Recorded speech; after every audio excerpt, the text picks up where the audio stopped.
And magandang hapon po sa ating lahat. Kumusta na po tayo? No? At pagpatuloy po natin yung pinag-aaralan po natin na 7 signs your church is dying. What must leaders don't see or what don't want to say. No? At bago po natin ipagpatuloy, tayo po muna yung manalangin. Panginoon, maraming salamat po sa hapong ito at patuloy po na dinudulog po namin ang aming pag-aaralan sa inyo. Salamat sa ang aming pag-aaralan, Lord. Salamat sa biyaya at pagpapala. Hinihingi namin ang wisdom, ang knowledge na mula sa iyo. Salamat, Ama. I-guide mo kami sa aming pag-aaral. Salamat po sa pangalan ni Jesus. Amen and amen. So, dito po sa 7 signs your church is dying. Now, sabi niya, what must leaders don't see or don't want to say. No, everything else flows from that. Okay, number 1 po, ito yung na-discuss po nung una, no? Ito yung number 1, worship is a performance, not a participation. Ito yung discuss po ni Pastor Ryan, no? Yung mga nauna. And then, sabi niya, people are watching, not worshiping. Then, dito po sa number 2, visitors come once and disappear. Then if no one notices, they're gone. It's a belonging problem. Na-discuss po ito ni Pastora Trixie. Then yung number 3, saka number 4, na-discuss po ni Pastor Andrew. Sabi niya doon, the same people have been sitting in same seats for a decade. Stability is good, stagnation is deadly. No? Then number 4, ito yung conflict evidence has become the norm. Unity without truth isn't unity, it's silence. Then itong number 5, the next generation is missing. A church without young adults has no future. Ito yung na-discuss po ni Pastora G. Bane. Pag-aralan po natin itong pang-6 at saka pang-7 na 7 signs ng why signs your church is dying. So sabi niya rito sa pang-6, ministry is exists but mission is missing. Busy is not the same as being faithful. No, marami pong mga ministry sa church, so ang dami pong busy, minsan sobrang busy po tayo sa ministry, o yung isang tao sobrang busy sa ministry pero nakakalimutan niya yung tunay na mission niya. Actually yung mission natin ay to make disciple talaga, go and make disciple, pero somehow na-focus na tayo dun sa napakaraming trabaho dun sa loob ng simbahan pero nawala na yung mission. Makikita po natin, no, may mga tao po na na-stagnant na doon sa isang ministry. Halimbawa, music team siya noon, at hanggang ngayon, music team pa rin siya, hindi na siya nakaalis. Then, hindi siya nagplano o nangarap na imisyon man lamang yung kapitbahay o yung kaibigan niya. Lumago ng lumago sa mga personal na yung personal na ministry niya. Yung kanyang talent, lumago ng lumago, dumami ng dumami, pero hindi man lang siya nagplano na imisyon yung iba. Nawala na yung mission talaga, or nawala na yung mission sa kanya. Naalala ko po yung mission po natin, yung noong 2018, sabi niya, my mission is, what is your mission in 2020? No, ang mission ko ay magbukas ng mga praying church sa iba't ibang bayan, sa barangay, sa buong bayan ng probinsya ng Pangasinan. So, naging po yan, yung mission na yan, o yung vision na yan ay naging nasa heart ng mga tao, no. Ngayon, kung wala yung mission na yan, kung aalisin natin, no, unti-unting mamamatay yung simbahan natin. So, ano yung mission? Itanong po natin sa ating mga kapatid, ano yung mission mo? Ano yung vision mo? Ano yung mission mo dito sa church? Ano yung dapat mong gawin? So, i-transfer natin. Kasi po bakit kung hindi natin ito gagawin, unti-unting mamamatay yung simbahan. So, ang simbahan po, o ang isang tao na wala talagang mission, pero kahit napakarami siyang ministry, halimbawa, yung church natin, ang daming ministry, pero wala pong mission. Wala siyang mission-minded. Alam niyo po, unti-unting mamamatay yung simbahan. Hindi na siya dumadami. Hindi na talaga nakuha yung pinaka heart ng Panginoon, which is sumayo kayo sa buong sanlibutan, gawin ninyong alagad ko ang lahat ng bansa. So, busy yung mga tao sa isang ministry, pero actually, wala na siya sa mission. Hanggang sa may stagnant na siya doon, hanggang sa unti-unti nang maglaho, magsasawa yan. Alam niyo, hanggang sa darating, alam niyo po, napakagaling nila sa mga ministry, pero wala namang mission. No, walang nadadalang mga baguhan o walang mga nadadalang mga tao doon sa bagong convert o wala man lang nadidisciple. So importante po, no, hindi ko sinasabing mali ang ministry, pero pwedeng may ministry yung isang tao pero wala na siya yung mission, no. So kailangang input natin dahil sa nawala na yung mission doon sa tao, nawala na yung mission doon sa church, nawala na yung hindi na natin na-transfer yung mission talaga natin. Ano po, unti-unti nang yan ang sinyalis na malapit na mamatay ang church, guguho na hanggang sa magsasarado yan kasi bakit wala na pong bago. Amin po.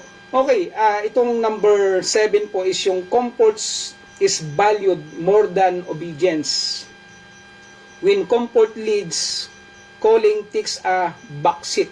So sabi niya kung yung comfort ay na-valued na ng mahigit pa doon sa obedience natin. No, mas mataas yung desire natin, mas mataas yung gusto natin na yung comfort, no? Mas gusto natin yung comfort kaysa yung pagsunod. O yung isang tao mas gusto niya yung comfort zone niya kaysa doon sa sundin niya yung calling ng Diyos sa kanya. So kung ito ang mangyayari, alam niyo po, ang sabi niya, calling takes back seat. Ibig sabihin, naging second option na lang o optional na lang yung calling. So pag optional sa tao yung calling, unti-unti na po itong mamamatay, unti-unting mamamatay ang church. Dapat ma-input natin na yung calling ang pinaka-priority nating mga tinawag ni Lord. At kahit doon sa church, ang calling natin, yung pagkatawag natin, yung trabaho na binibigay ni Lord sa atin, ay yung mission na binibigay ni Lord sa atin, no, ay dapat po nating sundin. Okay po, so may magandang halimbawa po rito kung naalam niyo po, dito po sa Book of Acts chapter 15 verse dito po sa verse 37 hanggang 40 po. Kung naalala niyo po si Bernabe sa si Pablo, no, si Bernabe, no, sabi niya sa verse 29, nagkaroon ng matinding pagtatalo kaya't naghiwalay sila. Isinama ni Bernabe si Marcos at naglayag sila patungong Chipre. Isinama naman ni Pablo si Silas at yumaon sila matapos ipanalangin ng mga kapatid na naway ingatan sila ng Panginoon. Naglakbay si Pablo sa Syria at sa Cilicia at pinatatag niya ang mga iglesia. Ngayon, bago po ano ito, no, si Bernabe po ay taga Chipre. Actually, isa siya sa mga Hudyo at taga Chipre siya. So naborn again siya, nakakilala siya sa Panginoon. At sabi po ng Acts chapter 11 verse 22, 24, sabi niya, siya ay mabuting tao, no? Puspos ng Espiritu Santo at matibay ang pananampalataya. At marami siyang nadala na mga kapatiran, marami siyang mga nadala na tao doon sa Lord, no?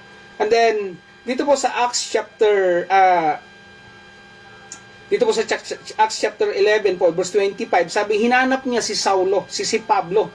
So, ibig sabihin, si Pablo, kabubunagin lang on that time, nakakilala na siya Panginoon, pero hindi pa siya kasama talaga doon sa mga apostol. Pero, hinanap siya ni Bernabe. Ngayon, dito po sa Acts chapter 13, verse 2, habang nagpe-pray sila, habang nagpe-pray po yung mga tao, habang nagpe-pray po sila, sabi niya, nagsalita ang Espiritu ng Diyos at ibukod ninyo sina Bernabe at Saulo. Sabi niya, sila'y hinirang ko para sa gawaing inilaan ko sa kanila. So nagsalita ang Espiritu ng Diyos, no?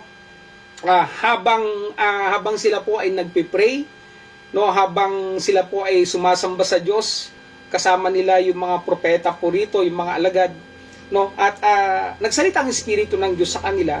Ang sabi, ibukod ninyo si Bernabe at Pablo. So may sabi niya, sila'y hinirang ko, sabi ng Espiritu ng Diyos, sila'y hinirang ko para sa gawaing inilaan ko para sa kanila.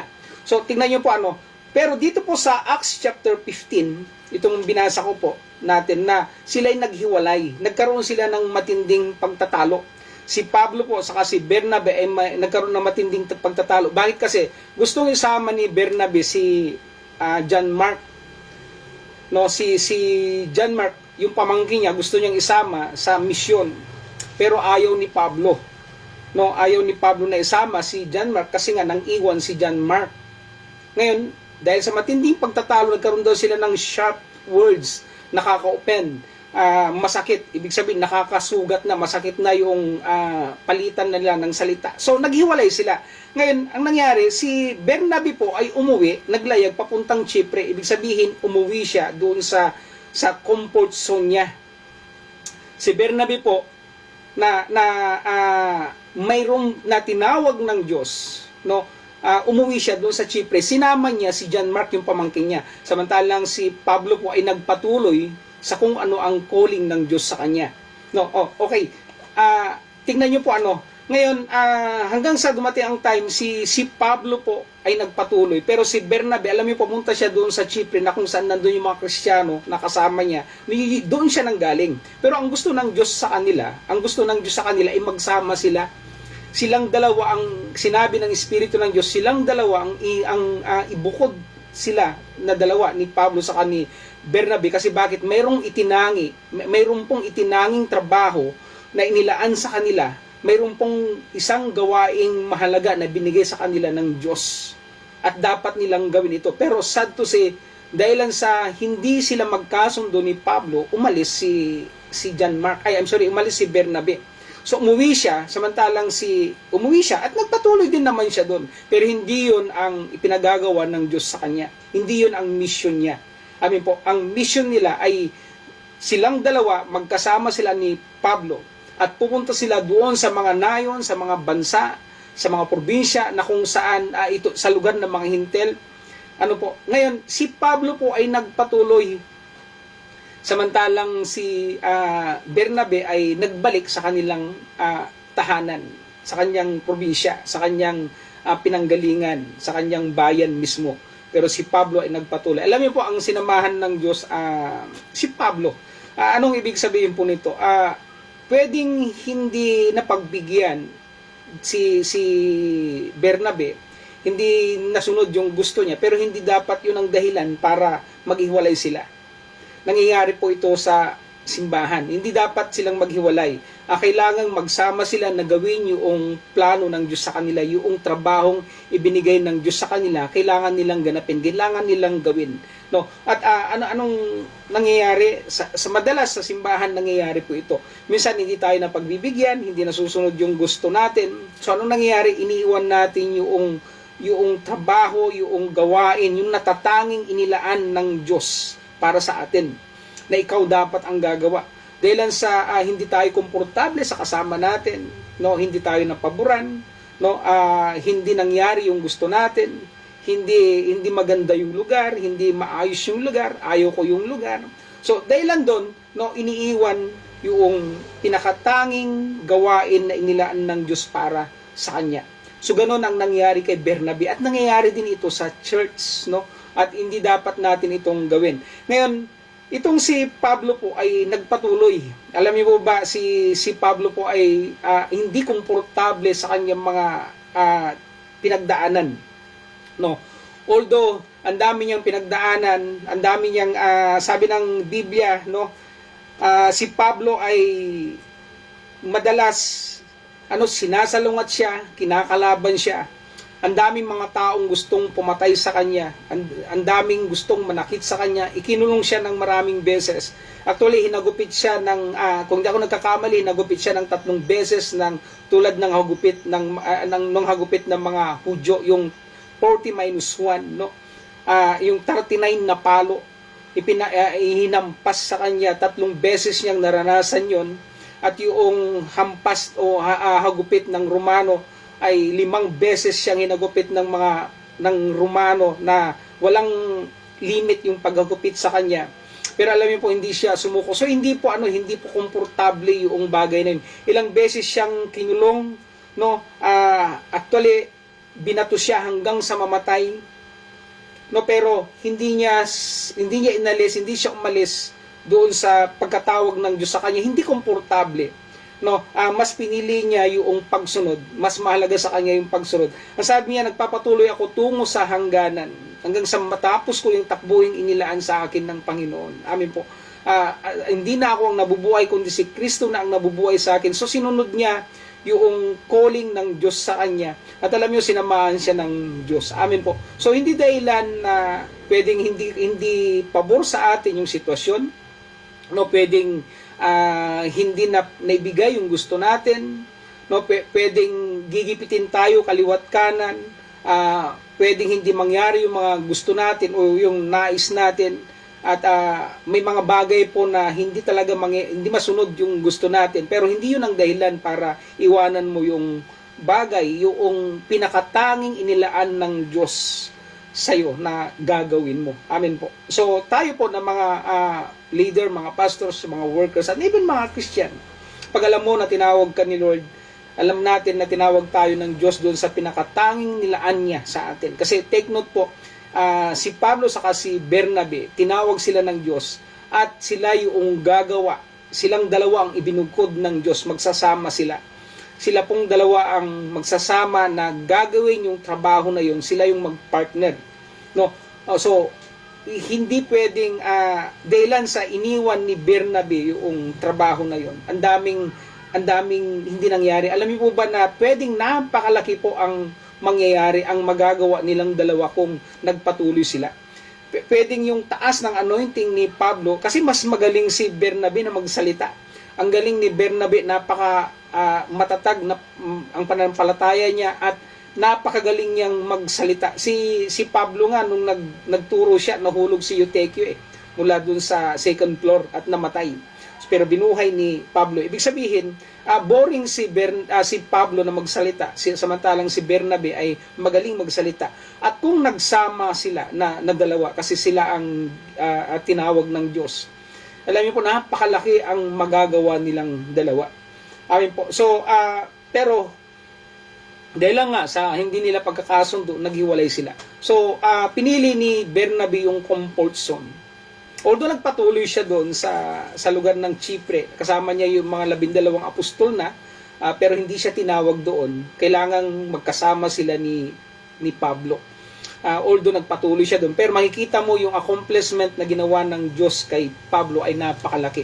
Pero kung magsasama silang dalawa, napakalaki po ang magagawa nila sa tulong ng Diyos. Amen po. So, anong aral po rito? Kung hindi mo ipagpapatuloy yung binigay ni Lord sa iyo na trabaho at hindi mo ito gagawin, maraming masasayang. No, maraming mga bagay na hindi magagawa. And then sabi niya, comfort is valued more than obedience. Sabi niya, when comfort leads, calling takes a backseat. Magiging option na lang yung calling natin. So, kung tinawag tayo ni Lord sa isang lugar, pinag-mission tayo doon, pwedeng hindi tayo komportable, pwedeng mahirap, pwedeng may mga taong kukontra sa'yo, pwedeng may mga bagay po na hindi papabor sa'yo, pero maganda po, amin po na dapat magpatuloy tayo sa gawain ng Panginoon. Kung ano yung pinagagawa ni Lord, maging faithful tayo doon. Amin po. So, ulitin ko po yung pang-anim, ministry exists, but mission is missing. Nawawala na yung punong-puno, pagod na sa ministry, pero actually walang mission. May mga tao pong ganun na ang daming trabaho, ang daming ministry sa simbahan, pero actually wala siyang mission. Tanungin mo, anong nadala niya? Sinong nadala niya? Sino yung na-disciple niya? So, ang mission natin ay dapat to win souls at mag-disciple. At the same time, to plant a church, to plant a praying church sa iba't ibang panig sa bayan, sa lahat ng bayan at probinsya ng ating bansa at hanggang sa dulo ng daigdig. Amin po. So, hindi natin dapat aalisin ang mission natin na to. Amin po. Pang-pito po, yung comfort is valued more than obedience. No? When comfort leads, calling takes a back seat. nagiging mas nauna o mas mahalaga sa atin yung comfort. So anong nangyayari? Yung obedience, no? Yung pagsunod natin sa calling natin o yung bagay na pinagagawa ni Lord sa atin, kung mas inuna natin yung comfort zone natin, mas inuna natin yung comfort o mas mahalaga yung comfort natin kaysa yung pagkatawag ni Lord sa atin, no? Magiging option na lang yung calling at hindi makakakilos ng Diyos, ang Diyos sa buhay natin. Ang daming hindi magawa dahilan doon. So imagine natin kung si Pablo at saka si Bernabe ay nagsama talaga. Ang laki po ang magagawa niya. Amen po. So ano dapat po natin gawin? Hindi man pabor sa atin yung nagiging mga kasamahan natin sa ministry, o yung mga pastor natin, hindi man pabor sa atin, yung leader natin, hindi man pabor sa atin, mga elders, even yung church, hindi man pabor sa atin, hindi yun dahilan para iwanan natin yung pagsunod natin. Hindi, yung pagsunod natin ay hindi lagi pong comfort, hindi laging pabor sa atin. Yung pagsunod natin ay hindi laging komportable. Tulad ni Pablo, si Pablo po ang napakagandang halimbawa. Amin po na sinunod niya ang calling ng Diyos sa kanya, sinunod niya yung natatanging pinagagawa ng Diyos sa kanya na siya sa kanila inilaan. Okay, sabi niya, samahan mo man ako, do no one go with me, still I will follow. Amen po. So ano nangyari? Pinagpala si Pablo, bless siya, at ang dami pong na-converse. Alam niyo po, ang daming, sa dami ng mga alagad na, sa dami po ng mga naging na-disciple ni Pablo. Isa na yan, sina Timothy, ang dami po pati mag-asawa, yung mga churches na nabuksan dahilan sa pagsunod ni Pablo. At yung anointing niya patuloy na kumakalat. Amin po. Yung masugid niya, yung teaching niya, yung ginamit siya ni Lord sa napakadaming paraan at napakadaming himala. At siya ang isa sa napakagaling na apostol. Amin po. At pinagpala siya. Kasi bakit?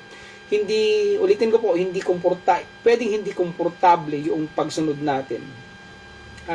Pero dapat mas palagan pa rin natin, mas pinakauna pa rin yung pagsunod natin kaysa yung comfort ng buhay natin. Amin po, kasi yan ang pagkatawag natin. Hindi laging madali ang pagsunod. Kasi kung hindi tayo susunod, kung susunod lang tayo sa time ng komportable tayo, yan po ang sign na malapit ng mamatay yung church. Kung ang mga Kristiyano po ay susunod, o yung mga disipulo, kung tayo mga disipulo, kung tayo mga Kristiyano po ay susunod lang pag komportable tayo sa church o komportable tayo sa gagawin natin. Susunod lang tayo kung magandang panahon, susunod lang tayo kung okay ang sitwasyon. Yan ang palatandaan na malapit nang mamatay ang simbahan. Pero i-train natin, no, ipamana natin, amin po, na do no one go with me, still I will follow. Amin po, tulad ni Pablo, kahit tagupitin siya, pahirapan siya, sabi niya, ang lahat ng ito nagagawa ko dahil sa lakas na kaloob sa akin ni Kristo. Naranasan ko ang maghirap, naranasan kong mahirapan, magutom, naranasan ko yung ilang araw at gabi siyang nagpalutang-lutang sa dagat. Pero sabi niya, ang lahat ng ito nagagawa ko dahil sa lakas na kaloob sa akin ni Kristo. Amin po. So, yun, itong 7 bagay na to, 7 signs your church is dying. Amin po, tandaan natin kasi para maiwasan natin at alam natin kung anong dapat natin gawin. So, itong mga sinyalis na to ay nakikita natin sa mga simbahan. So, para ma-avoid natin, ipag-pray natin, ipag-fasting natin. Amin po, at ipakita natin yung tamang pagsunod. Amin po. Ayun, so maraming salamat po sa pakikinig. Tayo po yung manalangin. Panginoon, maraming salamat po sa aming mga napag-aralan. Salamat to Diyos dahil patuloy mo kaming tinuturuan at matuto kaming sumunod sa iyo even though kahit na hindi kami komportable, Panginoon, maging anumang sitwasyon sa buhay namin. Lord, kami ay susunod at magpapatuloy kami sa gawaing pinagkatiwala mo sa aming Panginoon. Salamat, Ama, sa iyong lahat ng kapurihan sa pangalan ni Jesus. Amen and amen. So, magandang hapon po at maraming salamat po sa inyong lahat. God bless po.